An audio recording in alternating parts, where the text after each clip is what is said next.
Assalamualaikum warahmatullahi wabarakatuh.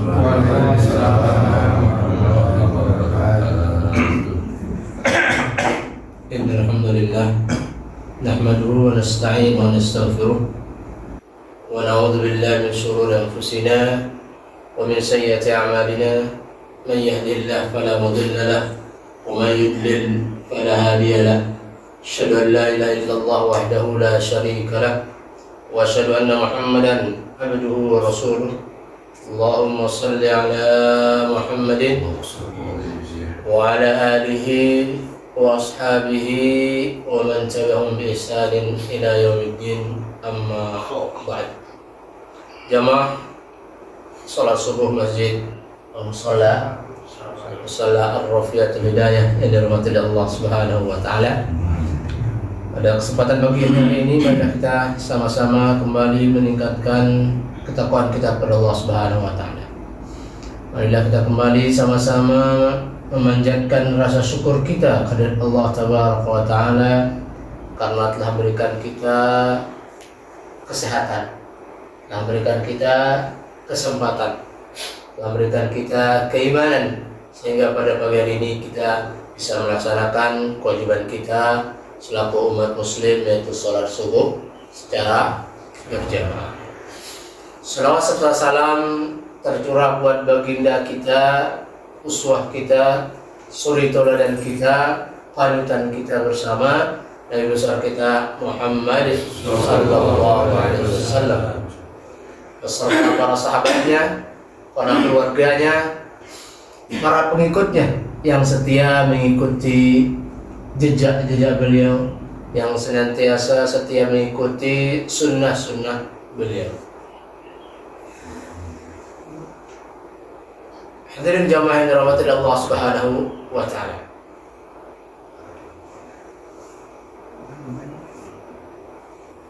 Allah Subhanahu wa taala berfirman dalam ayat Al-Qur'anul Karim, fa'alhamaha fujuraha wa taqwaha. Maka Allah mengilhamkan kepada jiwa itu jalan apa? Al-fujur, kata fujuraha, jalan kefasikan, jalan keburukan, wa taqwaha, dan juga jalan ketakwaan. Jadi kita sudah dikasih pilihan oleh Allah Subhanahu wa taala. Hanya ada dua, takwa atau fujur, kebaikan atau keburukan, amal soleh atau tidak, surga atau neraka. Nah, pilihannya gitu ya. Maka insya Allah pada kesempatan pagi hari ini kita akan membahas sedikit tentang pengantar, tazkiyatun nafs. Nah, ini berpengantar ya. Tazkiyah, pengantar tentang tazkiyatun nafs. Apa itu tazkiyah? Mensucikan jiwa kita, mensucikan diri kita. Karena jiwa kita ini, hati kita perlu disucikan. Bukan hanya kita mensucikan lahiriah kita saja, tapi juga batin kita harus disucikan ya. Bahkan yang lebih banyak dilihat oleh Allah SWT adalah batin kita ya. Yang pertama ada secara bahasa, tazkiyah memiliki arti apa? Tatahhur, yaitu bersuci.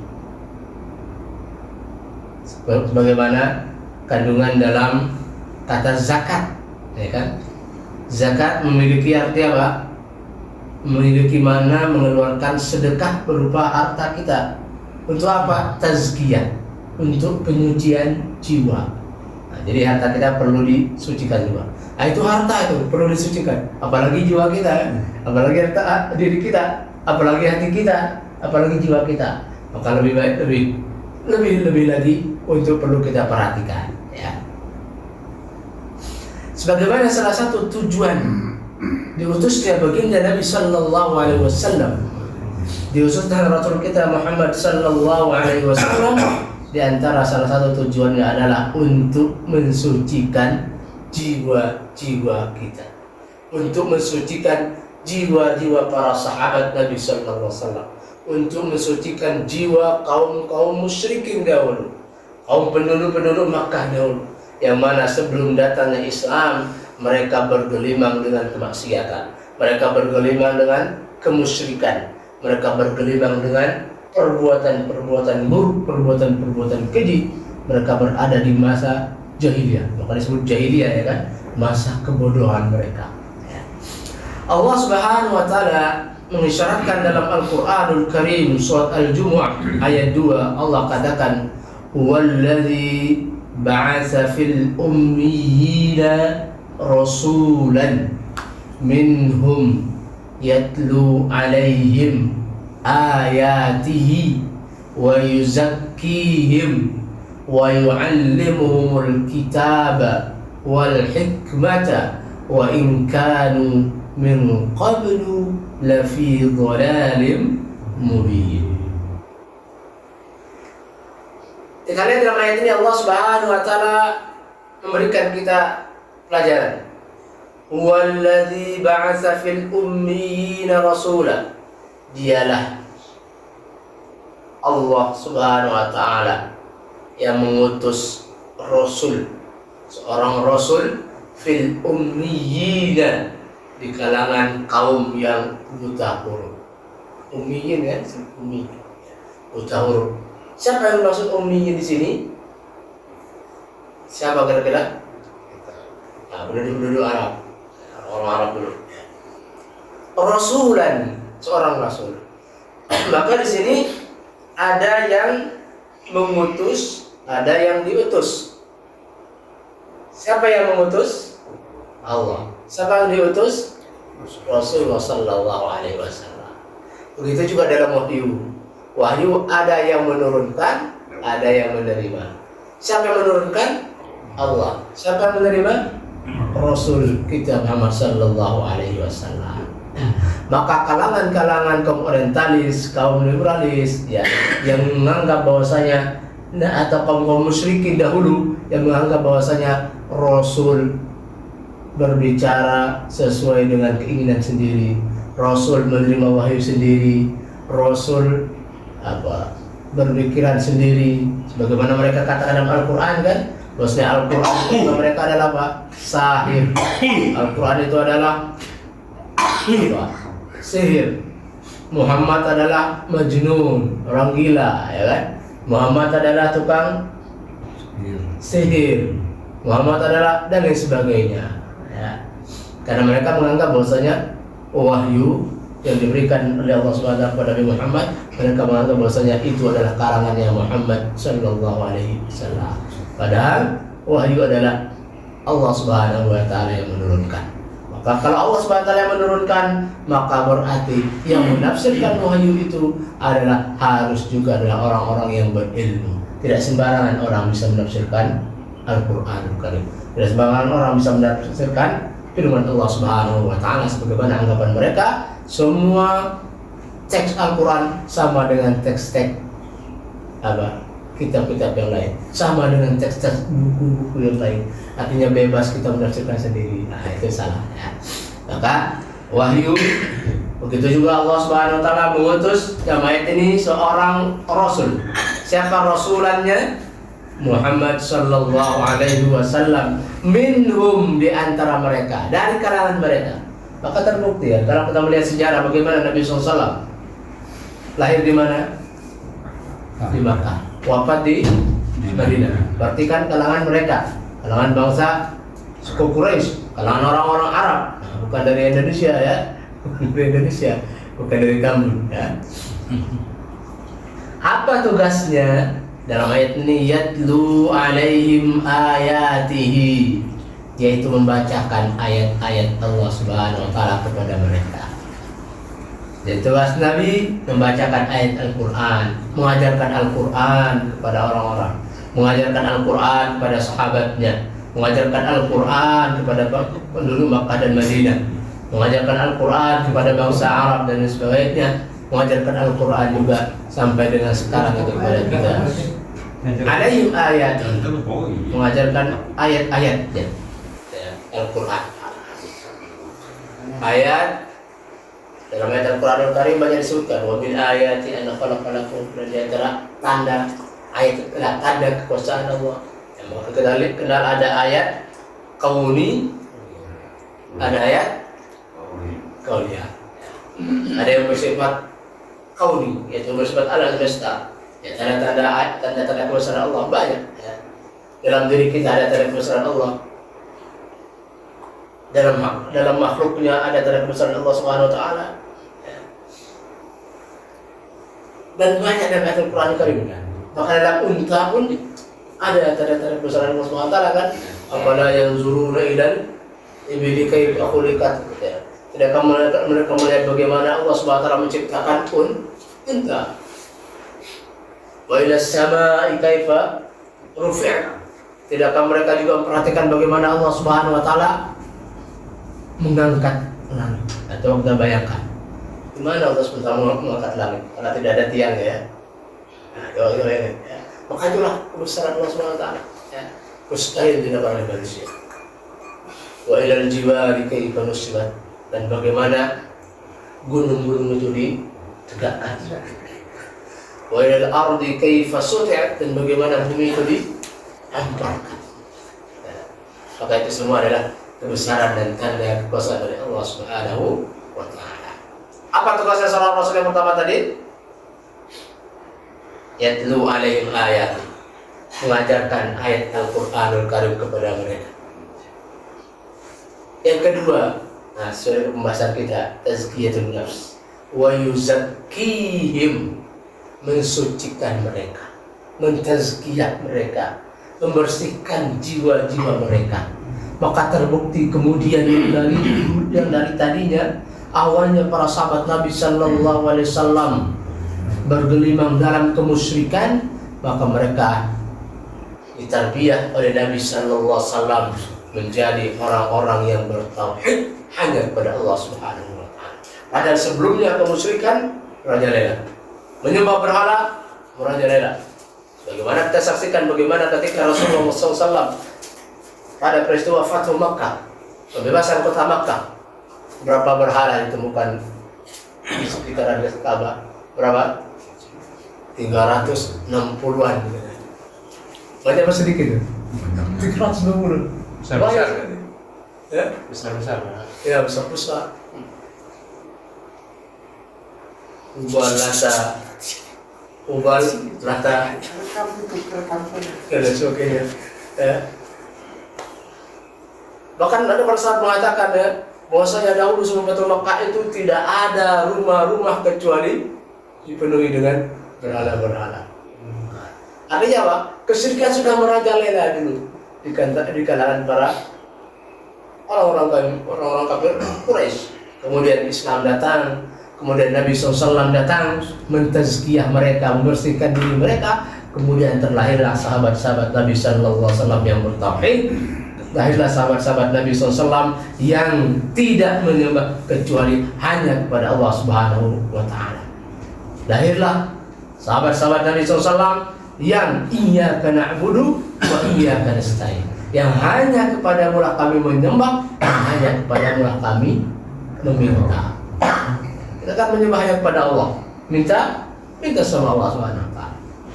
Maka lahirlah sahabat Nabi Sallallahu Alaihi Wasallam yang walaupun bagaimanapun mereka disiksa dengan batu, diterik matahari yang panas, diletakkan batu yang panas di atas dadanya untuk mengatakan apa? Atau untuk berbuat kemusyrikan, tapi mereka mengatakan apa? Ahadun, ahad. Sebagaimana kita bilang ya, dan mirabah ketika diletakkan di tengah padang pasir yang tandus, yang panas. Ya, gimana bangsa Arab kalau sudah musim panas, gimana panasnya itu? Nah, yang pernah umroh ketika musim panas, bisa melihat, bisa mengalami itu panas sekali. Ya.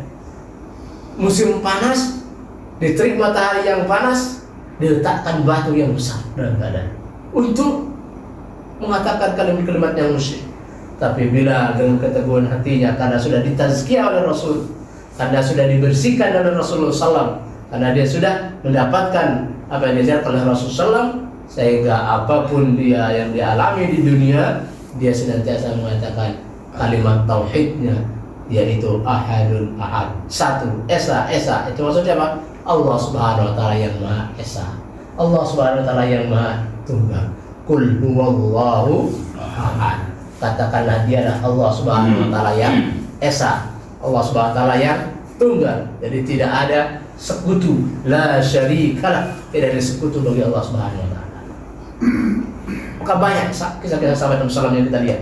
Bagaimana keteguhan mereka setelah ditazkiyah oleh Nabi sallallahu. Nyawa mereka taruhkan. Bagaimana juga kisah Ammar bin Yasir, ya. Satu keluarga disiksa, ya, ibunya ditusuk, ya, pakai besi yang panas dari bawah keluarnya. Ya. Maka Rasulullah mengatakan apa? Sabran ya ala Yasir, bersabarlah wahai keluarga Yasir. Inna mau'idakumul jannah, karena sungguhnya tempat kalian adalah surga. Itu yang dirindukan, surganya Allah Subhanahu wa taala yang mereka rindukan. Itu setelah ditazkiyah oleh Nabi sallallahu alaihi wasallam. Ya, setelah disucikan oleh baginda Nabi sallallahu alaihi wasallam. Bagaimana tugas dalam ayat ini? Rasul diutus untuk membacakan ayat-ayat Allah Subhanahu wa taala kepada mereka. Rasul diutus untuk mentazkiyah diri-diri mereka, ya. Dan kisah-kisah lain banyak sekali, ya. Apalagi tugasnya? Wa yu'allimuhumul kitaba wal hikmah, dan mengajarkan kepada mereka kitab dan hikmah.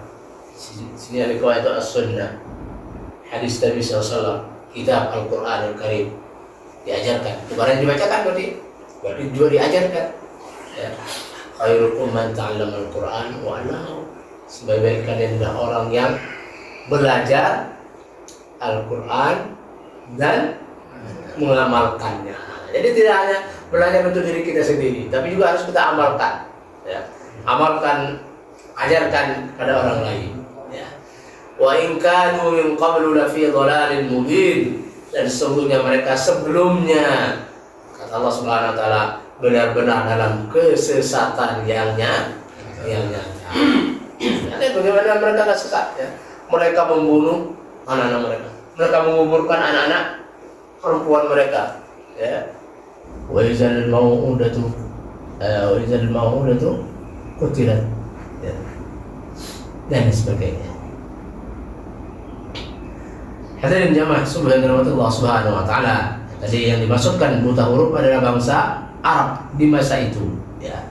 Seperti pengertian terdapat dalam ayat lain melalui firman Allah Subhanahu wa taala, surat Al-Imran ayat 20 juga mengatakan wa qul lil ladzina utul kitab wal ummiyyin, dan katakanlah wahai Muhammad, katakanlah kepada orang-orang yang diberikan kitab, wal ummiyyin, dan orang-orang yang ummi, orang-orang yang buta huruf, aslamtum, apakah kalian mau masuk Islam? Ain aslamu, maka jika kalian masuk Islam, faqad ihtadaw, maka sesungguhnya kalian telah mendapat petunjuk. Tapi sebaliknya, wa in tawallaw, tapi kalau kalian berpaling, kalau kalian ingkar, kalau kalian tidak menerima Islam, kalau kalian tidak mau menerima syariat Nabi Muhammad SAW, syariat dari Allah Subhanahu wa taala, fa innama 'alaikal balagh, maka kewajibanmu hanyalah menyampaikan ayat-ayat Allah. Jadi Allah menyuruh Nabi kita Muhammad SAW hanya menyampaikan. Silakan sampaikan. Mau mereka menerima mau tidak bukan urusan. Yang penting kita sudah menyampaikan. Nah, jadi konsepnya dalam dakwah begitu. Mau kita hanya menyampaikan, mau terima mau tidak silakan. Tapi juga harus disertai dengan doa. Kita mendoakan mad'u, kita mendoakan masyarakat, kita mendoakan jamaah, ya, semoga mereka mendapatkan hidayah dari Allah Subhanahu wa taala. Sebagaimana itu juga yang dilakukan baginda Nabi sallallahu alaihi wasallam, selain beliau mendakwakan, menyampaikan, beliau juga mendakwahkan. Bagaimana dakwahnya? Yaitu agar diberikan hidayah kepada salah satu dari antara dua umarain, yaitu Umar bin Khattab dan Umar atau Abu Jahal, Amr bin Hakam, ya. Tapi Allah Subhanahu wa taala pilih Umar bin Khattab radhiyallahu anhu. Wallahu basirun bil ibad, dan Allah melihat akan hamba-hambanya. Jadi tugas kita seorang dai hanya menyampaikan. Rasulullah juga tugasnya juga begitu, hanya menyampaikan. Bagaimana juga ditegaskan dalam surah Al-Ghasyiyah, innama anta munzirun, sungguhnya engkau Muhammad hanya pemberi peringatan, ya. Lasta alaihim bimusaitir, engkau bukan orang yang menguasai mereka, engkau bukan orang yang menjajah mereka. Maka sudah terbukti ya. Orang diberikan hidayah, Allah Subhanahu wa taala berikan hidayah. Orang tidak diberikan hidayah, tidak diberikan hidayah oleh Allah Subhanahu wa taala. Dia tidak masuk Islam. Bagaimana siapa? Abu Lahab, Abu Jahal. Siapa lagi? Itu keluarga paman-paman dari Nabi Sallam. Ya. Mereka tidak diberikan hidayah, maka mereka tidak bisa masuk Islam. Tapi orang diberikan hidayah, siapapun dia, ketika Allah Subhanahu wa taala berikan hidayah, maka insya Allah mudahkan. Ya. Bagaimana bukan khutbah biasanya, may yahdihillahu fala mudhillalah, ya kan? Kalau saya akan diberikan hidayah, fala mudhillalah, maka tidak ada yang bisa menyesatkan. Wa may yudlil fala hadiya. Dan barang siapa yang disesatkan, tidak ada yang bisa memberikan dia hidayah. Ya. Maka kita yang tergantung Allah Subhanahu wa taala, ya, kalau mengizinkan atau tidak. Dan juga harus kita berusaha sendiri juga, ya. Yang hanya menyerahkan sama Allah tanpa usaha, harus berusaha kemudian tawakal. Itu yang benar. Usaha, tawakal. Ya. Harus disertai dengan usaha dan tawakal kita kepada Allah Subhanahu wa taala.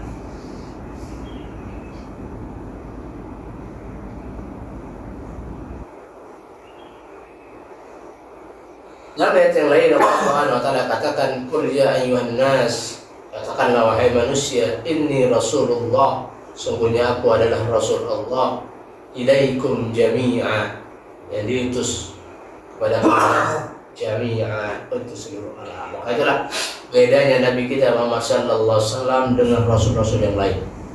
Rasul-rasul yang lain diutus oleh Allah Subhanahu wa taala hanya untuk kaum mereka saja.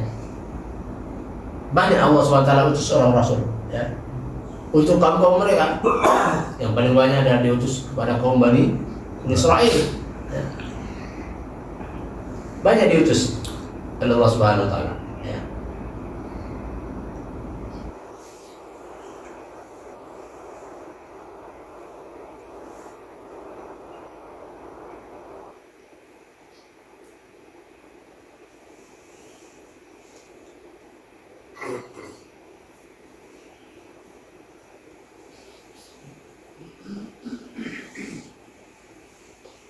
Masuk ke tema kita yaitu tentang tazkiyah, ya.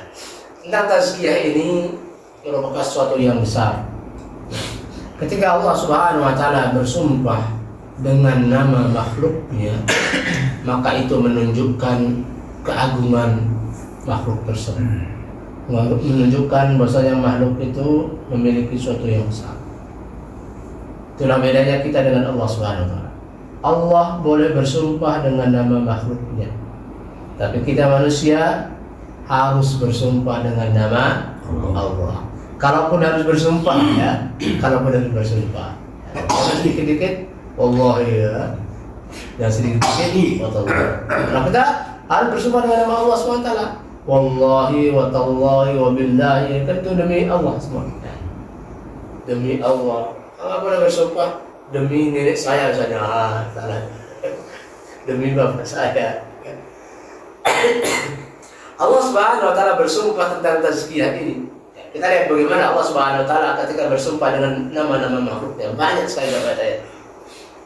Di antaranya wal asri, demi masa. Innal insana lafi khusr. Sungguhnya manusia berada dalam kerugian. Waktu itu luar biasa besar. Wal qamar, demi bulan. Wasyamsi wa duhaha, demi matahari dan cahayanya di pagi hari. Nah, ini saya akan bahas ini. Dalam ayat ini Allah Subhanahu wa taala bersumpah paling tidak 11 kali, ya, berturut-turut dengan nama makhluknya, kemudian baru menyebutkan tentang jiwa kita, tentang tazkiyatun nafs. Kita lihat dalam surah Asy-Syams, Allah Subhanahu wa taala kata ayat 1 sampai 10, wasyamsi wa duhaha, demi matahari dan cahayanya di pagi hari. Berapa makhluk itu? 1 apa 2? Wasyam, 1 matahari, wa duha, cahaya di pagi hari. Cahaya makhluk kan? Allah Subhanahu wa taala Allah menciptakan. Jadi 2 tuh. Wal qamari iza taraha, dan bulan apabila mengiringinya. bulan diiringi dengan cahaya. Wan nahari idza jallaha, dan siang apabila menampakkannya. Siang kan matahari kita lihat begitu bersinar. Kalau malam apa yang terlihat? Bulan. Ya. Malam cahayanya matahari ditutup, tidak kelihatan dan tidak terlihat rembulan. Berapa tadi? 2 apa 3? Wasyamsu wadduha wal qamari idza talaha wan nahari idza jallaha. 4. Wal laili idza yaghshaha, dan demi malam apabila menutup. Nah, malam kan gelap tuh, bukan ditutupi oleh cahaya. Was samai wa ma banaha. 67. Was sama, dan demi langit, wa ma banaha, serta pembinaannya. Berapa tadi itu? Udah gak tadi itu, gak lupa. Wal ardi wa ma tohaha, dan demi bumi serta penghamparannya. Apa lagi? Wa nafsin wa ma sawwaha, dan demi jiwa serta penyempurnaan ciptaannya. Maka baru Allah Subhanahu wa taala menyebutkan fa'alhamaha fujuraha wa taqwaha, yang tadi pada ayat pertama. Maka Allah mengilhamkan kepada jiwa itu jalan kefasikan dan jalan ketakwaan.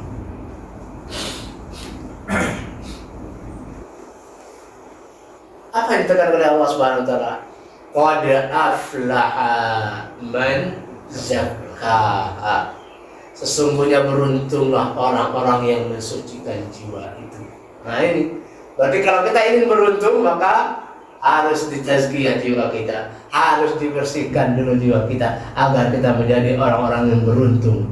Karena kalau jiwa kita bersih, hati kita bersih, maka insya Allah yang lain ikut bersih. Sebagaimana hadis Nabi Sallallahu Alaihi Wasallam, ala fa inna fil jasadi mudghah idza saluhat saluhal jasadu kullu wa idza fasadat fasadatil jasadu kullu ala wa hiya al-qalb. Maka kata Rasulullah hadis ini, ketahuilah fa inna fil jasadi mudghah, ketahuilah bahwasanya dalam tubuh kita ada segumpal daging. Iza saluhat saluhal jasadu kullu, kalau daging ini baik tumbuh dengan sehat, maka yang lain akan ikut sehat. Kalau hatinya bersih, yang lain ikut bersih. Kalau hatinya sehat, yang lain juga ikut sehat. Nah ini penyakit-penyakit kita nih, jangan-jangan berawal dari hati ini. Ya, sakit hati awalnya melihat orang bahagia, sakit. Ya. Pada orang lain yang bahagia dia yang sakit. Ya. Mendapat orang lain dapat kenikmatan, naik darah tinggi. Ada orang lain dapat kenikmatan, tapi dia darah tinggi. Nah, itulah penyakit-penyakit hati. Nanti akan kita bahas pada pertemuan berikutnya. Banyak di antara penyakit-penyakit hati yang harus kita bersihkan. Ada apa? Hasad, dengki, iri. Itu kan semua penyakit hati. Ya. Bahkan Rasulullah SAW mengajarkan kita agar berlindung dari orang-orang yang dengki ini. Dalam surat Al-Falaq ya. Qul a'udzu birabbil falaq min syarri ma khalaq wa min syarri ghasiqin idza waqab wa min syarri naffasati bil 'uqad wa min syarri hasidin idza hasad. Dan juga dari gangguan orang-orang yang hasidin, orang-orang yang pendengki, iri hati, idza hasad, apabila mereka berbuat dengki, apabila mereka iri hati. Nah, ini harus dibersihkan ini. Ya. Bagaimana membersihkannya? Nah, nanti caranya seperti apa? Jadi ya, saya minum dulu.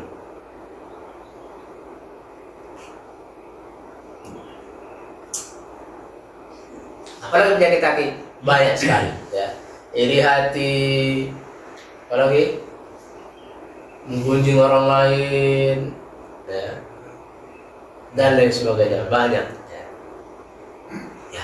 Jadi kalau mau beruntung, caranya apa? Bersihkan hati. Kalau hati kita sudah bersih, amal-amal kita yang lain gampang kita lakukan, enteng kita lakukan. Bagaimana yang saya pernah sampaikan, pesan dari sahabat yang mulia Utsman bin Affan mengatakan, idza taharat law taharat qulubukum lama syabi'tum min kalami rabbikum. Ya. Kalau hati kalian adalah hati yang bersih dan suci, lama syabittum min kalami rabbikum, niscaya kalian tidak akan pernah puas dari mendengar ayat-ayat Allah Subhanahu wa taala. Jadi kalau hati kita bersih, membaca Al-Qur'an itu betah kita. Ya. Betah berlama-lama dengan Al-Qur'an. Dan itu yang dialami oleh para sahabat Rasulullah. Utsman misalnya, dalam bulan suci Ramadan menghatamkan ayat Al-Qur'anul Karim berapa kali? Satu hari sekali. Selama 30 berarti 30 kali. Kita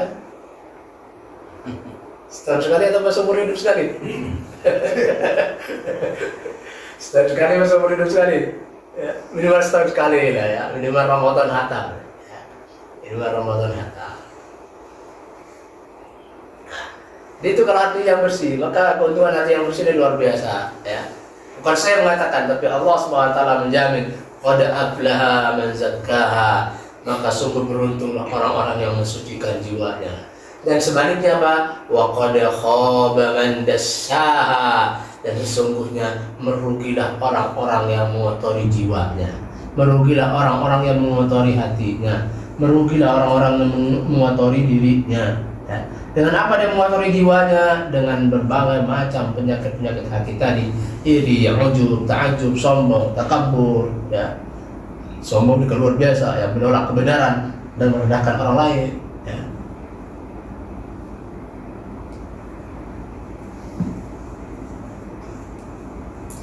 Nah, penyakit sombong ini kalau ada, alhamdulillah min dzalik, bisa menghalangi kita masuk surga. Ya. La yadkhulul jannata man kana fi qalbihi mithqala dzarratin min kibrin.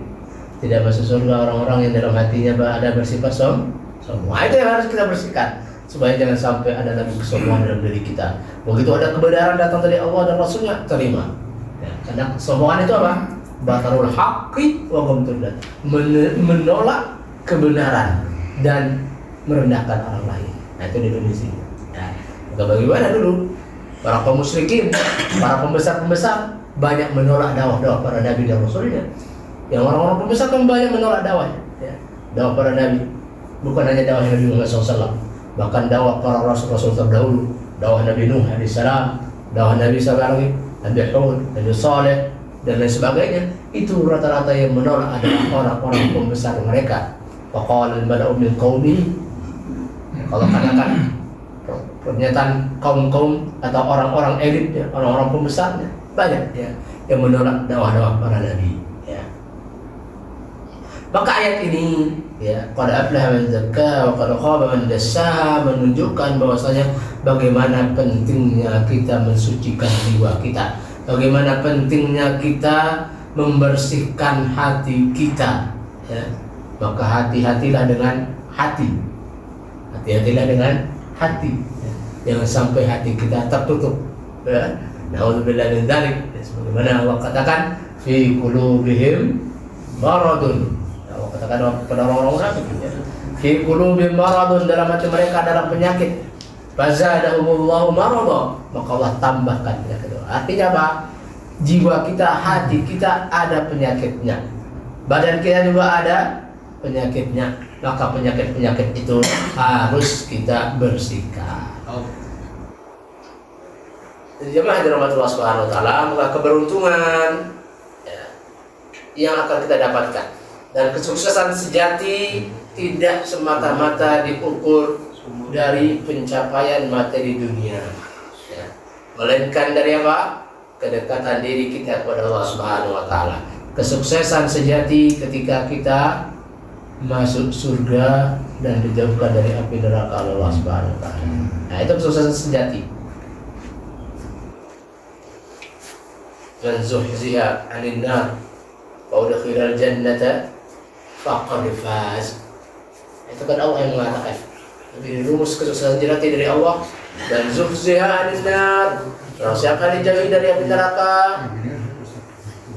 dan dimasukkan ke dalam surga, faqad faz, maka dialah orang-orang yang sukses itu. Jadi kita lihat tadi dalam ayat tadi Allah Subhanahu wa taala bersumpah dengan nama makhluknya 11 kali. Matahari, cahaya di pagi hari, bulan apabila mengiringinya, siang apabila menampakkannya, malam apabila menutupinya, langit, pembinaannya, bumi, penghamparannya, jiwa, serta penyempurnaan ciptaannya. Ya. Setelah bersumpah baru Allah SWT mengatakan qad aflaha man zakkaha. Maka sumpah yang berulang ini sebanyak 11 kali itu kira-kira menunjukkan pentingnya tazkiyah atau tidak penting? Penting. Ya. Dalam ayat yang lain Allah Subhanahu wa taala bersumpah paling cuma berapa kali? Tapi dalam ayat ini 11 kali dalam surah Al-Asr Allah bersumpah hanya demi apa? Wal asr, demi waktu saja. Wal fajr, wal laili idza yasr, wasyamsi ghurubanya, wad duha, dan apa lagi? Wan najmi idza hawa, ma dhalla sahibukum wa ma ghawa, dan lain sebagainya. Maka ini menunjukkan bagaimana tazkiyatun nafs ini adalah hal yang penting yang harus kita perhatikan. Karena bagaimanapun ya, apa yang ada dalam diri kita, harta kita, anak-anak kita, itu juga nanti tidak bermanfaat di akhirat ketika kita tidak beriman kepada Allah Subhanahu wa taala. Tapi yang bisa memberikan manfaat adalah apa? Orang yang menghadap Allah dengan qalbun salim, dengan hati yang selamat, hati yang bersih, hati yang suci. Bagaimana firman Allah Subhanahu wa taala dalam surah Asy-Syu'ara, Allah katakan yauma la yanfa'u malun wala banun. Pada hari kelak. Kapan itu? Pada hari kiamat. Yauma la yanfa'u malun wala banun. Tidak akan bermanfaat harta wala banun dan juga anak-anak. Jadi harta tidak bermanfaat. Kelak, ya. Dari illa, jadi apa yang bermanfaat? Illa man atallaha biqalbin salim, kecuali orang-orang yang menghadap Allah Subhanahu wa taala dengan hati yang Allah. Gak mungkin kita hidup di dunia ini selama-lamanya, gak mungkin, mustahil ya. Karena kita hanyalah sementara. Paling berapa tahun kita hidup di dunia? 80 tahun, 63, 90, masih udah dapat bonus ya. Ya. Tapi sisanya gimana kita akan hidup di akhirat? Di akhirat itulah yang kekal abadi ya. Kita akan selama-lamanya di sana. Makanya kalau kita dianalogikan nih, kira-kira kita mau mempersiapkan rumah kita di dunia yang hanyalah sementara dengan sebaik-baik persiapan, ataukah kita mempersiapkan rumah kita di akhirat yang akan kelak kekal abadi dengan sebaik-baik persiapan? Kalau dipilih, kira-kira pilih yang mana? Akhirat. Tapi ternyata kenyataannya apa yang kita pilih? Rumah dunia kita baguskan. Rumah dunia kita baguskan semuanya ya. Dunia kita persiapannya matang ya. Kita manajemen dengan sebaik-baiknya, dengan manajemen waktu kita ya. Tapi begitu giliran akhirat nggak ada dipersiapkan. Padahal kita hanyalah sementara di dunia dan kita akan kekal di akhirat. Maka seharusnya yang kita persiapkan adalah apa? Akhirat kita. Ini insya Allah kalau di masjid, di musola Ar-Rafiatul Hidayah insya Allah sudah dipersiapkan nih. Nah, buktinya sudah hadir di lecture. Ini kan dalam rangka mempersiapkan akhirat itu ya. Karena kita ingin bagaimana agar mendapatkan pahala jariah yang mengalir juga. Ilmu kan salah satu di antara yang mengalir pahalanya. Walaupun kita meninggal dunia, tapi kalau kita punya ilmu, kita amalkan, kita ajarkan kepada orang lain, nah itu akan bermanfaat. Ajarkan kepada anak, tangga, istri dan lain sebagainya, maka insya Allah akan bermanfaat ya. Nah, jelas dalam ayat yang banyak ayat-ayat Allah SWT mengatakan ya, bagaimana orang-orang yang memiliki hati yang bersih, tazkiyatun nafs yang bersih, jiwa yang bersih, itu akan mendapatkan keselamatan di dunia, di akhirat ya. Bagaimana ayat-ayat tadi yang dijelaskan oleh Allah Subhanahu wa taala. Lalu apa wasilah kita ya, tazkiyatun nafs kita, sarana kita untuk mentazkiyah jiwa kita, untuk membersihkan hati kita ini, apa yang harus kita lakukan? Nah, begitu kan? Maka wasilahnya, sarananya begitu banyak ya. tentu sarananya harus yang sesuai yang disyariatkan dalam Al-Qur'anul Karim dan hadis-hadis Nabi sallallahu alaihi wasallam.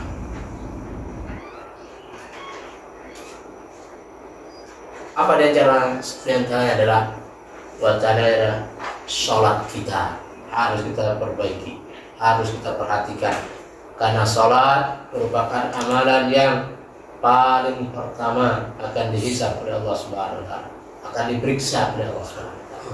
Sholat ada tiangnya agama. Kalau bangunan rumah kita punya tiang, berapa tiangnya kira-kira? Tiang rumahnya? Banyak ya. Kalau rumahnya banyak, kalau rumahnya besar banyak ya. Kalau rumahnya kecil sedikit ya. Tiang. Kira-kira kalau kita hancurkan tiangnya, masih berdiri gak rumah kita? Nggak berdiri, gak hancur tuh.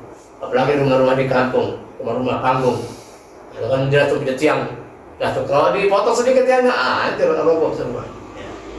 Maka salat ini yang penting ya. Bagaimana hadis Nabi sallallahu alaihi wasallam dari sahabat yang mulia Abu Hurairah radhiyallahu anhu mengatakan, "Sami'tu Rasulullah sallallahu alaihi wasallam yaqul, ara'aytum law anna nahran bi babi ahadukum yaghtasilu minhu kulla yawmi 5 marratin hal yabqa min durnihi syai'?" Qalu la yabqa min durnihi syai'. Qala fadzalika mislu salawatil khams yamhu Allahu bihi al-khataaya. Rawahu Bukhari Muslim.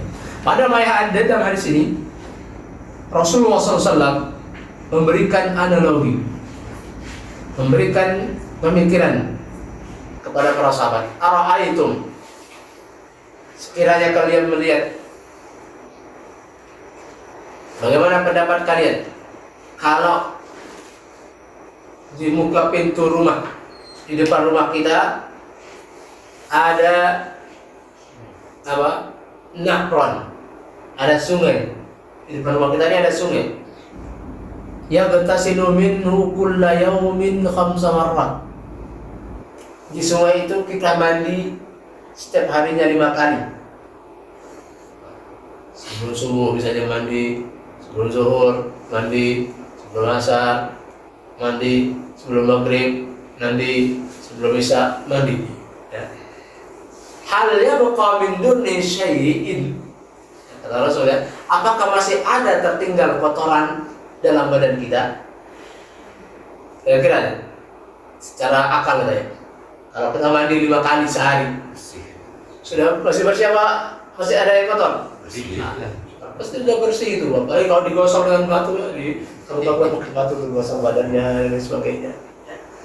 Maka itu faqalu, mereka para sahabat menjawab, la yabqa min duni syai'in, maka tidak akan tertinggal di badannya kotoran sesuatu pun, sedikit pun tidak ada kotoran.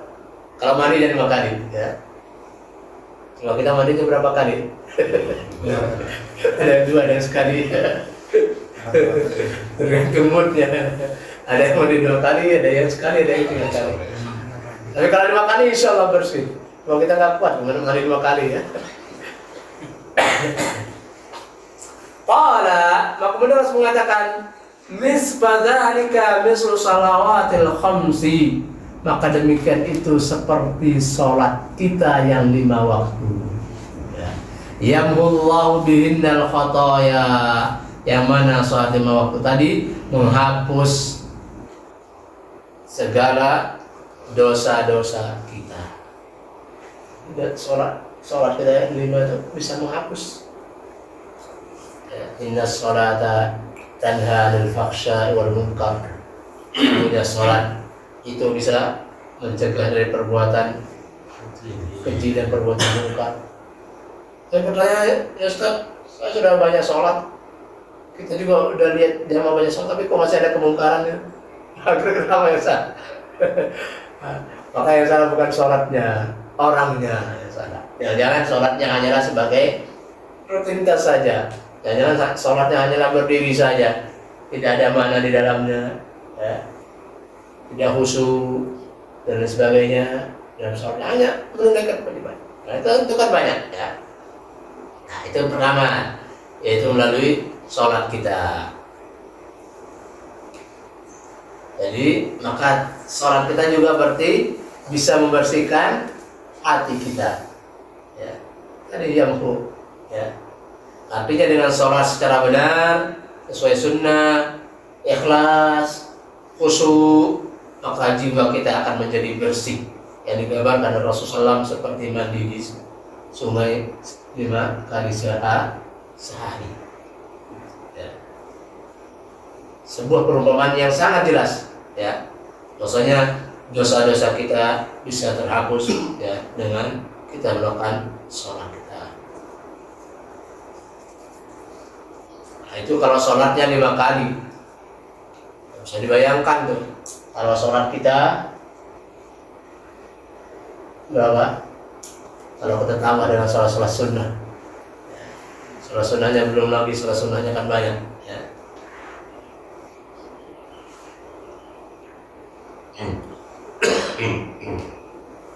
Itu yang pertama, wasilah yang pertama sholat. Yang kedua apa? Puasa. Nah, puasa kemarin kita sudah laksanakan, puasa Ramadan. Terus kita tambah dengan puasa Syawal, puasa sunnah Syawal, 6 hari di bulan Syawal. Ya. Kalau siapa yang berpuasa di bulan Ramadan, kemudian diikuti dengan 6 hari di bulan Syawal, maka pahalanya seolah-olah dia sudah berpuasa selama 1 tahun penuh. Kira-kira kuat nggak puasa setahun penuh? Nggak kuat ya. Kalau nggak kuat ya sudah puasa Ramadan sama Syawal aja. Kita dapat pahalanya sama. Ya. Nah, jadi pahalanya itu yang kita dapatkan. Ya. Rasulullah SAW bersabda mulai puasa, "Man lam yada' qaula az-zuri wal 'amal bihi, falaysa lillahi hajatun fi ayyadha ta'amahu wa syarabahu." Barang siapa yang tidak meninggalkan perkataan yang perbuatan dusta, maka Allah tidak butuh terhadap puasanya dari makan dan minum. Maka ini menunjukkan masalahnya apa? Puasa bukan hanya puasa mulut kita yang berpuasa, tapi juga hati kita harus berpuasa dari perkataan-perkataan yang buruk, perbuatan-perbuatan yang keji. Badan kita juga harus berpuasa, mata kita juga harus berpuasa dari melihat hal yang diharamkan oleh Allah Subhanahu wa taala. Tangan kita juga harus berpuasa dari mengambil hak yang bukan milik kita. Kaki kita juga harus berpuasa dari tidak menuju atau tidak menjalankan kita menuju kemaksiatan dan lain sebagainya.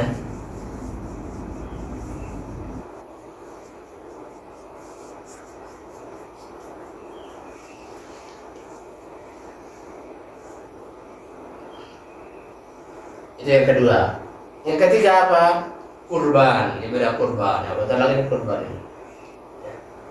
Maka esensi utama kurban adalah ketakwaan kepada Allah Subhanahu wa taala. Yang berarti soal pembersihan jiwa bukan terbatas pada daging dan darah kurban. Allah Subhanahu wa taala katakan dalam surah Al-Hajj ayat 37, "Lan yanalallaha luhumuha wa la dima'uha, walakin yanaluhu taqwa minkum." Daging-daging dan darah-darahnya itu sekali-kali tidak dapat mencapai derajat keridhaan Allah Subhanahu wa taala, walakin yanaluhu taqwa, tapi yang diraih apa? Ketakwaan kita kepada Allah Subhanahu wa taala. Nah, ini kalau kita teliti, maka masih banyak ya ibadah-ibadah yang lain, syariat-syariat yang lain yang bisa kita gunakan untuk membersihkan hati kita. Nah, konsepnya semakin banyak kita melakukan ketaatan dan keimanan, maka hati kita semakin bagus. Makin banyak kita melakukan keimanan, melakukan amal soleh, ibadah, maka keimanan kita semakin kuat, semakin tebal, semakin tinggi, ya kan? Dikatakan apa? Al-imanu yazidu wa yanqus. Ya. Iman itu bisa bertambah, bisa berkurang. Bagaimana menambah iman? Yazidu bit-tha'ah. Jadi tambah iman itu dengan ketaatan. Ya. Wa yanqus bil maksiyah, dan berkurangnya dengan kemaksiatan. Artinya kalau satu kemaksiatan dilaksanakan, maka berkurang keimanan. Kemaksiatan lagi berkurang lagi. Kemaksiatan lagi berkurang lagi. Terus sampai penuh hatinya, ya seperti apa? Kertas yang putih dikasih noda yang hitam. Kalau pena hitam, spidol yang hitam misalnya, kita kasih 1 titik misalnya. Bagaimanapun banyaknya, walaupun kertasnya selebar papan tulis itu, tapi kalau tiap hari ditulis satu titik, kira-kira akan penuh apa masih bersih? Akan penuh dengan kotoran-kotorannya. Nah, kalau sudah terpenuh, nah itu yang berbahaya. Kalau sudah terpenuh hatinya dengan kotoran-kotoran, takutnya hatinya sudah tertutup, ya. Takutnya hatinya sudah fi qulubi maradun itu, ya. Allah tutup hatinya. Allah tutup pintu hatinya, bahkan Allah tambahkan penyakitnya. Alhamdulillah min dzalika. Demikian yang singkat ini bisa kita sampaikan. Semoga kita bisa mentazkiyah diri kita, membersihkan hati kita dari segala macam-macam penyakit hati yang harus kita bersihkan, agar kita menjadi orang-orang yang beruntung, agar kita menjadi orang-orang yang qad aflaha man zakkaha tadi. Orang-orang yang beruntung itu orang-orang yang mensucikan dan membersihkan hatinya, agar kita juga mendapatkan qalbun salim, hati yang selamat.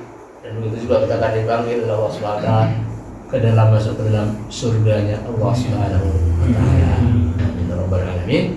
Demikian yang bisa disampaikan, mohon maaf atas segala kurangannya. Wabillahi taufiq wal hidayah. Wassalamualaikum warahmatullahi wabarakatuh.